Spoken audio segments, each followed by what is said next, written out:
All right, so this is pretty important. You need to decide if your course will be part of an existing brand or completely new brand. So what do I mean by that? For example, I have a website, writerstylish.com, and my course could be writerstylish.com/mindset mastery, hypothetically, right? So that's part of my Writer Stylish brand, or I could start mindmastery.com, and it's a completely different brand, nothing to do with my personal brand, and I can separate those two things completely.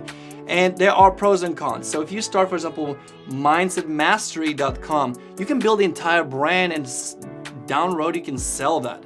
Versus writers.com / who's gonna buy writers.com? Not many people, right? Unless I blow up like Tony Robbins or somebody really huge, and still it's just not an attractive name to sell. So you need to decide if you want to be that big brand, then definitely add that course under your brand. If you want to build something that you potentially could sell, or maybe that course is just one of the many products and offerings that you offer, then make that a completely separate product. Again, if you're not sure yet, don't worry, we'll help you decide.